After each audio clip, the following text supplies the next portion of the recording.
This is the French side. The top is Lafayette, then de Grasse, and Rochambeau, and D'Estaing. Okay. Those are the three bottom ones are the main military people that led the troops. And on this side, And the top is Washington. Washington, Jefferson, Mm-hmm. Franklin, To the right. John Paul Jones, and this is Thomas Jefferson over here. Okay. So I won't even work for the White Family.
Welcome.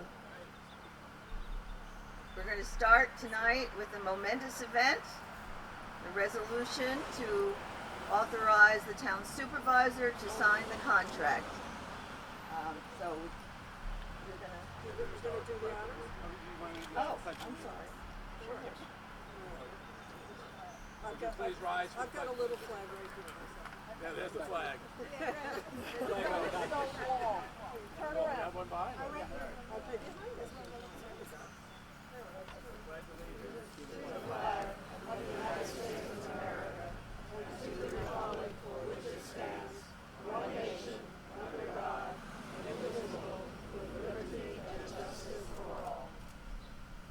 So this is the resolution?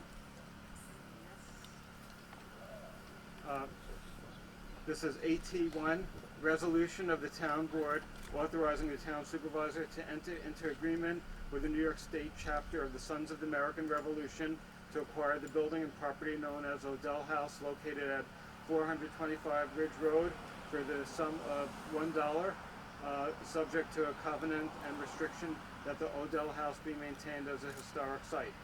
And it says, whereas the New York chapter of the Sons of the American Revolution is the owner of a parcel of land located at 425 Ridge Road in Hartsdale in the town of Greenburgh, whereas the parcel is improved with a structure, part of which was constructed in 1732, formerly owned by the Odell family, which is known as the Odell House, and whereas on or about July 29, 1965, SOAR, S-O-A-R, acquired the parcel and the Odell House from Elizabeth Odell, subject to a covenant and restriction that the Odell House be maintained as an historic site, which restrictions by its terms shall be effect so long as the Odell House shall stand and no longer, and whereas over the intervening years the Odell House has severely deteriorated and is in need of repair and rehabilitation, and whereas SOAR is desirous of preserving and protecting the Odell House, but lacks the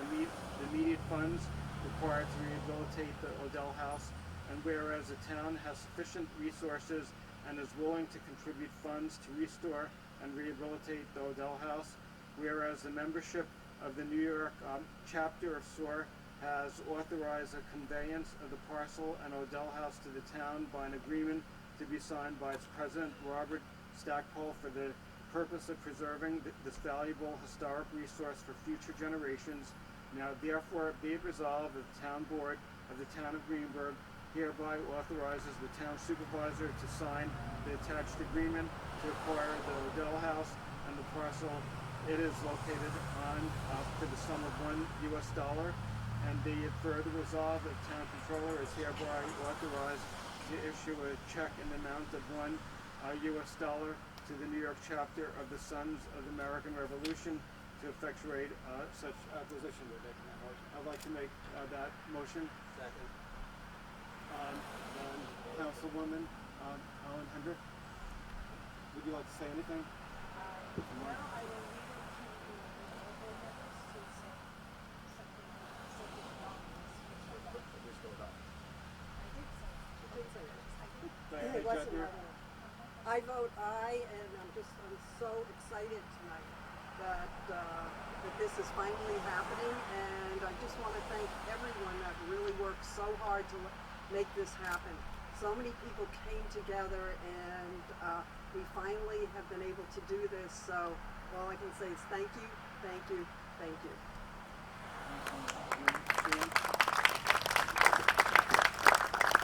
And I obviously vote aye. This has truly been a work of love. The negotiations that were involved, everyone with good intentions and good spirits, and trying to figure out the best way to preserve this historic building, this historic property. Frankly, I still haven't gotten over us losing the Carvel property on Central Avenue, the first Carvel that was ever built. We have to remember our history. What we're showing our children by doing what we're doing here today, and will continue with the restoration of this, is that our history matters. It matters a tremendous amount. So many people have contributed to this happening today. I want to thank Robert Stackpole for the tremendous work that he has put into this. I want to thank the board and the negotiations. I want to thank Ed Lieberman, our attorney. I want to thank so many so many people that this is the problem what happens when you start thanking people. We will be going through that later. But every one of you, just by being here, showing your support, tells us that this is the type of thing that we need to do and need to continue to do on other properties as appropriate. I thank you all for being here, and again, I vote aye. And we also have Junior Jackson, who won the primary and is running unopposed for the town board. You can't vote, but you want to say anything? I just feel so honored to be selected by you guys to allow me to work on your behalf. I'm sorry, and my voice isn't the best, but I want to just say thank you so much for all your support during the primary. I look forward to working on your behalf, and I'm so proud that everyone has come together to make sure that we keep this as an historical event. Thank you very much. And I'm really very excited to be here, and I want to thank everybody for your efforts. I know Ed Lieberman worked very hard, Garrett Duquesne, Victor Carosi, the Commissioner of Public Works, worked really hard. Susan Seal did an awful lot of work. There's so many people who really worked, and did a tremendous job, and it's just really exciting to be standing on land that played a major role in American history. Without this house and this property, we might be celebrating the Queen of England. We might be. But I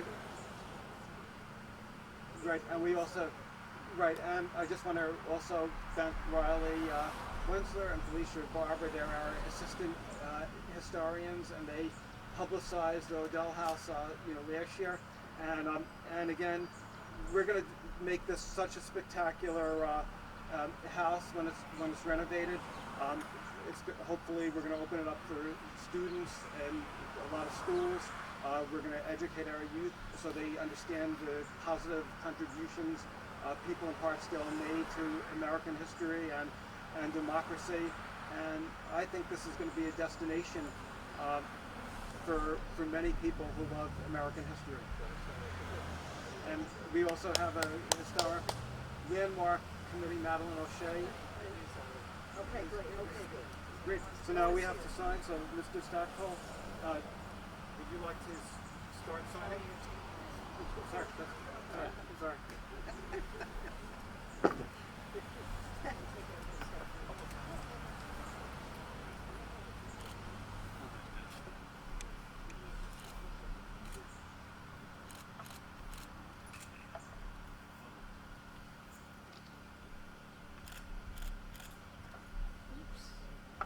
Please note it is a quill pen Mr. Stackpole is using.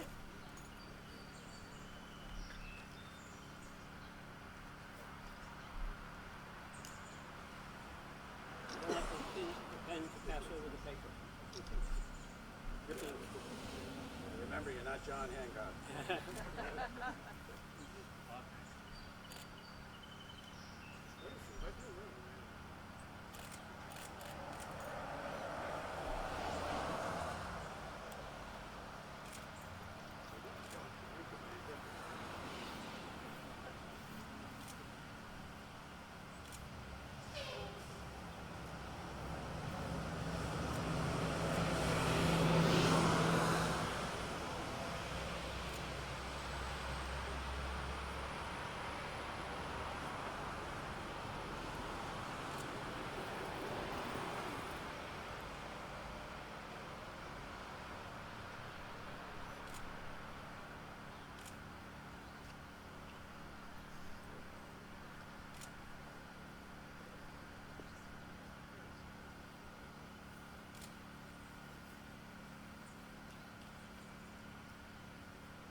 Paul has been practicing for at least 10 seconds.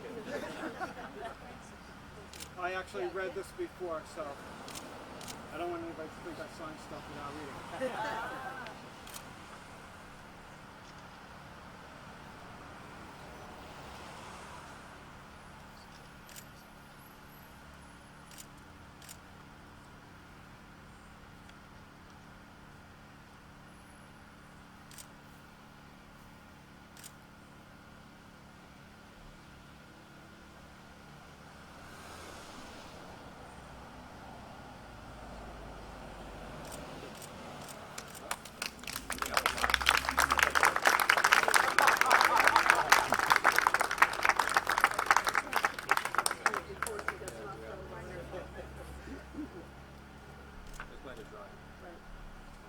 Hello, everyone. I'm Susan Steele, as Paul just said, soon to be the chair of the Friends of Odell House, Rochambeau headquarters. This evening is a momentous step for historic preservation. The Town of Greenburgh has committed to assuming ownership of Odell House, and the Sons of the American Revolution has agreed to deed full ownership to the town. The contract just signed is the culmination of months of negotiations to ensure the future of this national treasure. Most of you know the significance of the 6 weeks from July 7th, 1781 to August 14th, 1781. General Rochambeau stayed in this house and met with George Washington to formulate the plans for the final weeks of the Revolutionary War. Had the French not come to the aid of the Continental Army, the successful conclusion of the war would have been in doubt. But the weeks here occurred, and democracy's creation was assured of success. You may wonder why I am dressed in this costume on a hot night. Please let your mind return to the 18th century. This house was owned by the Bates family. Mr. Bates, Gilbert, bought it in 1760, but by 1777 he may have died as a prisoner on a British ship in New York Harbor. Or he may have fled as a loyalist. We do not know, and that is one of the many research projects to be done. But in 1781, Sarah Bates owned the house. She is the first of many women I represent tonight. The Odell men fought in every war for the United States. The Revolution, the War of 1812, the Civil War, the Spanish-American Action, World War I and World War II. Edna Odell joined them as a nurse in France in World War I. And there is a rumor that her uniform is still in the house. Bob? Not a rumor. Not a rumor, it's the truth. While those soldiers were away, the women ran the farms.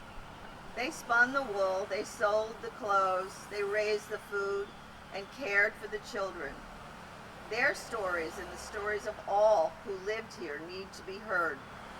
We will treasure their furniture, their pots and their china, their clothes and their diaries.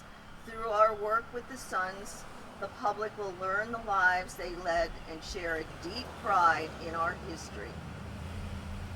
That's a fast overview of the wonderful history locked inside this house. A new and excellent future awaits the house. With everyone's help, we will see it restored and fulfilling its role as a national treasure. And now I'd like to introduce a few people here tonight. Janet Lee Burke is here.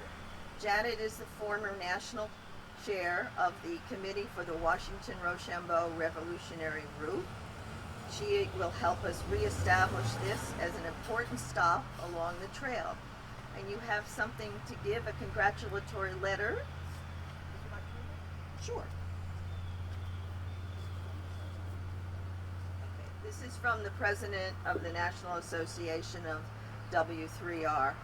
I present the following on behalf of the officers and board of directors, Washington-Rochambeau Revolutionary Route Association. Thank you, Town of Greenburgh, for the political foresight and leadership to preserve a significant piece of early American history that is a treasure to all of us. The Odell House is a local and national landmark, and I'm not going to read it all. Your efforts serve as a model for other communities to follow as they preserve our national heritage by working and partnering with the landowners, volunteers, local community, and historic groups. We applaud your accomplishment as well as that of the individual efforts of everyone involved over many years. Your efforts speak with volume to all of us that have involved ourselves in this wonderful celebration of American heritage and the French who joined us. I look forward to joining you at the grand opening.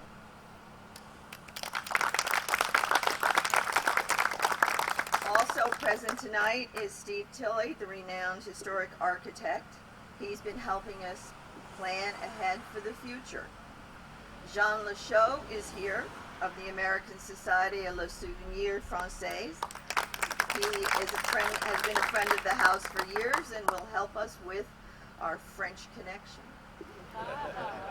Madeline O'Shea, the chair of the Historic and Landmarks Preservation Board of Greenburgh, has championed this house for years. Madeline, would you like to say a few words?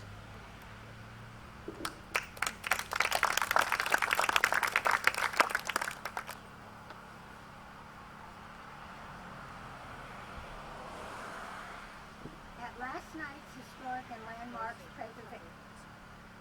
Preservation meeting, sighs of relief and quiet smiles greeted the Odell agenda item and an invitation to tonight's signing. From all of us at HNLPB, thank you to everyone who helped make this first step in the process to reality.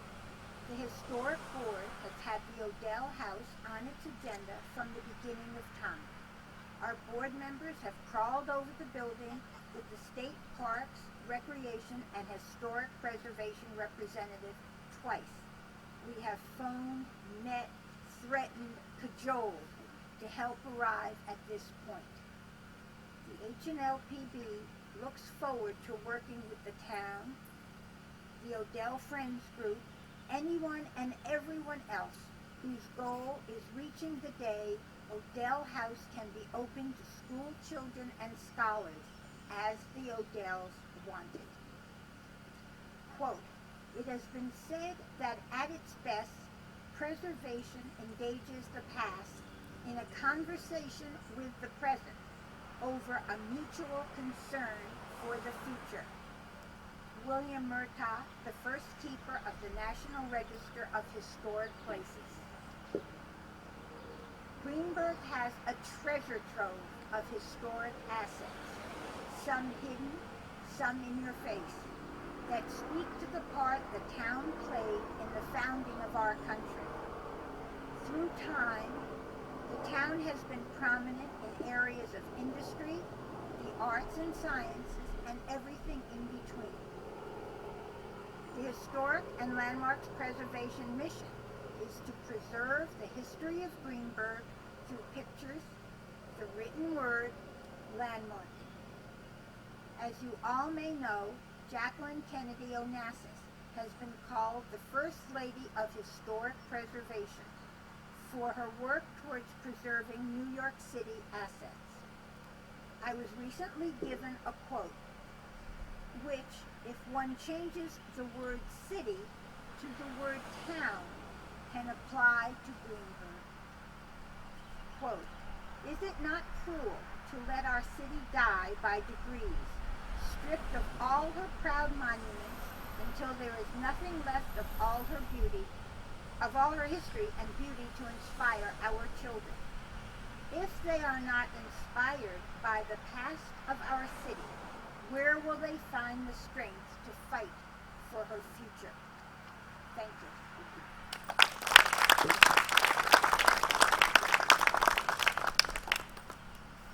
Thank you, Madeline. I also want to note that our county representative, our county legislator, Mary Jane Shimke, has fit us into her busy schedule. Mary Jane and I are on the committee of RW 250 being organized by Westchester County to celebrate the 250th anniversary of the revolution in the year 2026. And this house is going to be one of the prime stops in that celebration. We also have Eric Wesselberg, who is the Irvington Town Historian.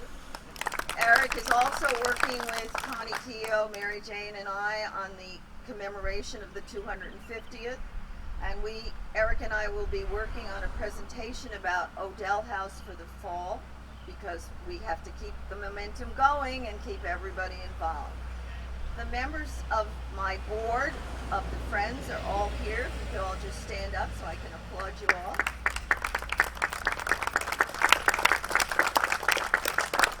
Introduce yourselves to them. If you want to help, we have lots of pieces of paper for you to give us your information. The Hartsdale Neighbors Association is here tonight, represented by Stacy Fisher, and they have worked hard for us to advocate this acquisition. I will now turn the podium over to Bob Stackpole to share some of his wonderful stories of his years of work saving the house.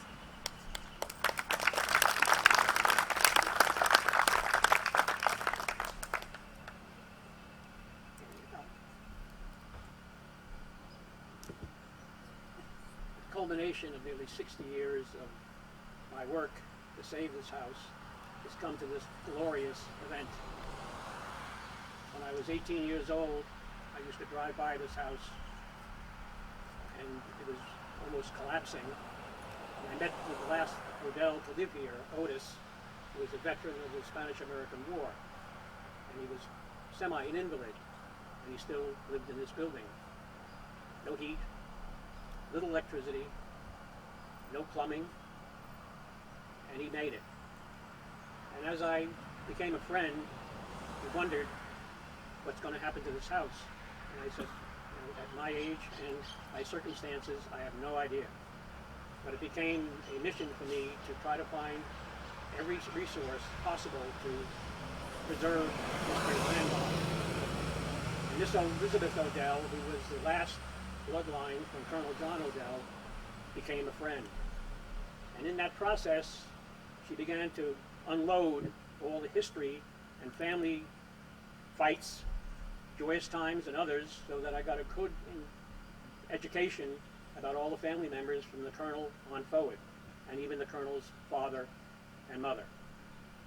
And in this process, there's a man who became very famous in Westchester County, John McDonald, who became the historian that most people realize wrote the primary paperwork on the Revolutionary period. And he became a good friend of all the Odells. And a particular woman, Elizabeth, was a school teacher. She spoke French, she played the piano and violin. And in 1843, she went on a trip by Conestoga wagon, riverboats, to Memphis, Tennessee, at her young age, and she became a teacher in a girls' school. In that experience, she wrote a journal of her trip, both to and from. She spent 3 years in that event, which gave her an opening of the early Western opening of people moving into the center part of our country. John McDonald was a good friend of her mother and father. His father was a major in the War of 1812. Jackson Odell, his first name was John, but he didn't want to interfere with his father's name because he was more famous. And the Odells all had education as a primary reason to find a way in life. And Jackson Odell was a graduate of Columbia College in 1818. And we have his diploma, all in Latin, on a great big part with one of the rarest pieces of history, an actual Columbia medal was attached to his diploma. We have it. McDonald wrote a letter to Elizabeth because during her years here, her brothers wanted to sell off all the property. And it broke her heart at the fact that what was going to be lost in losing this building. And I'll just quote from her letter, or his letter to her. I regret your sad intimation that perhaps the old homestead will soon pass out of the family. It is one of the few places in our beautiful country that almost since the commencement of the 19th century has undergone little, if any, change. To be gone little of any change, the mission, the pigeon house, the barns, the trees remain where they were in my boyhood. The sight of them take me back more than 50 years, and I should lament their removal as the loss of so many old land comrades. If your place should be sold, you must afford me an opportunity to say goodbye to these friends of my better days. Arduous as traveling is to me, I shall always hold myself ready to take a pilgrimage to Greenburgh for the sole purpose of taking a final leave of them. Whenever I look at them now, they seem to welcome me as an old acquaintance and to say, you have grown old and are getting to be a stranger in the midst of a new race. But we, at last, have not forgotten you. Let us gaze upon each, and once more, our time, like yours, is drawing to a close. After the most diligent research and inquiry, I could never find what became of the disposition which Warren Tompkins prepared at great length for your grandfather's statement of his revolutionary service and adventures in order to establish his right of pension. We found his pension application. The historian for the W3R, Dr. Robert Sillick, located it, and it is an amazing account of all the things that were involved in his revolutionary service.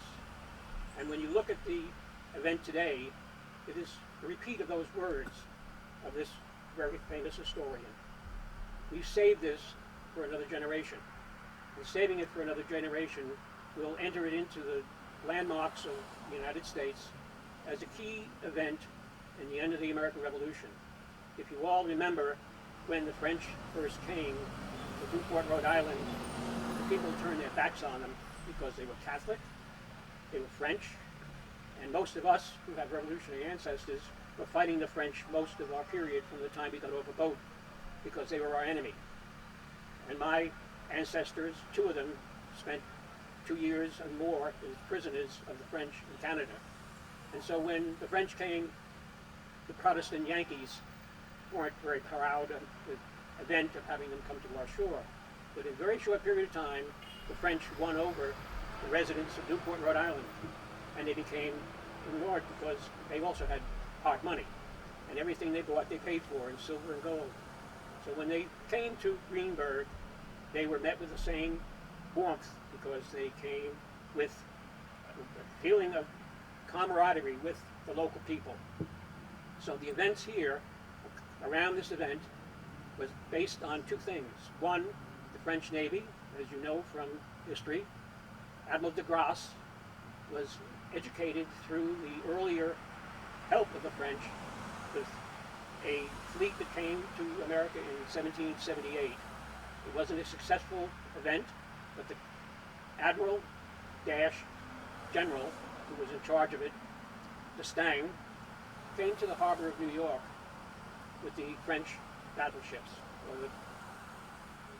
They have more in common with the American naval ships of the Second World War because they were big, but they had no engines, and they came to the harbor and they sat and waited for Washington to send help, and he sent Lieutenant Colonel Alexander Hamilton and a French officer and pilots and captains, sea captains, and they came aboard the flagship, and they said, the size of your ships will never get into New York Harbor. End of story. They sailed off to Newport. Turned around in 1781 when de Grasse came. He could not get his ships here. He wasn't going to come to New York. And so it was foregone that they would go to the south because there was no way that the French Navy was going to support any action in New York. So from here, they were waiting for a notice from de Grasse. On the 14th of August, a courier came to this house with the letter from de Grasse outlining what he was coming for and what he was going to do. And he said, the best I could do was come to the Chesapeake or someplace in the south. You guys decide. That was the bell that stopped all notice of New York, and off we went. And it took them a long trip down through, first up to Stony Point, across the Hudson. They put the animals, the oxen and the horses, into the water. They swam across the river, and on they went. It was an event that amazed everyone, the fact that they could move so many men, so many animals, etc., on to the next step south. You can only believe that this house holds so much great history in terms of the family and the Revolution.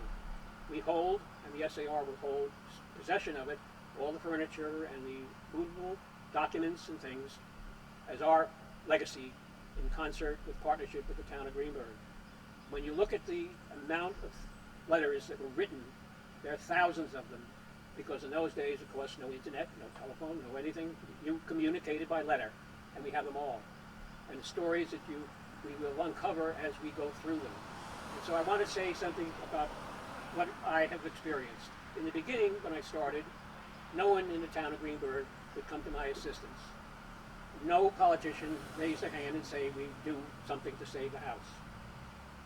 This council and this supervisor was the first to raise what I thought was an amazing gesture of saying, we're here to help, and we'll do anything we can to save this place. And Paul Feiner was the leadership that brought this to fruition. You cannot believe the amazing amount of time and effort that we put into this to bring this to this day. And our own membership, as I've gone through many telephone calls, that they can't believe the amount of money that's being put up, $1,200,000. The most we raised was 200 and change. And so when you come to the contribution that the Town of Greenburgh has made to this house and to this long-term plan is just amazing. You should be very proud of your people behind me.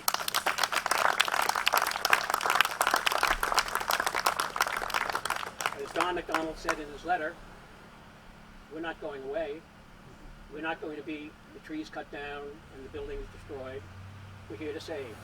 And I think that this is, as you sit here, realizing that over the years that we've had people come, there were over, between 1976 and 81, over 1,500 French came to this house, including Michel Rochambeau, who was the last Rochambeau to live in Vendôme. He sold a portrait of Washington that Washington gave him when he went back to France. And a member of our board, his wife is the dealer who arranged that transaction. She still has the painting.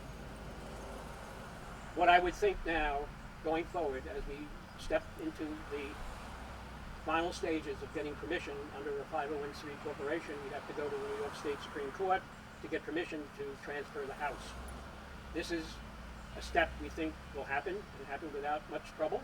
But as you think of it, say a prayer that there are no hiccups so that we can get this thing done during the summer and maybe have the final contract and pass the ownership to the town of Greenburgh.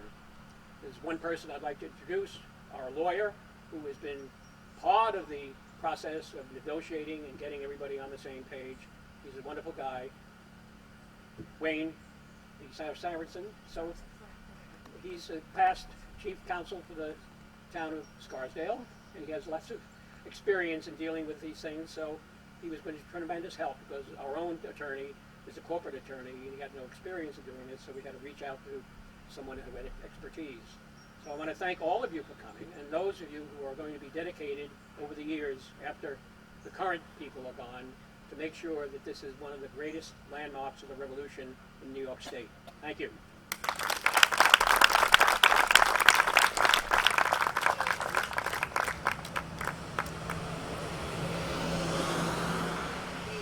The town council has to leave, unfortunately for them, and go back to town hall and work on other business. But maybe Bob will allow some of the people who are here to look into the storage containers, and you can tell us some of the stories of the things in there. And if any of you want to ask some questions or take my card so you can join the Friends, because we'll need a lot of people in the Friends, please stay. So thank you all for coming. Good night.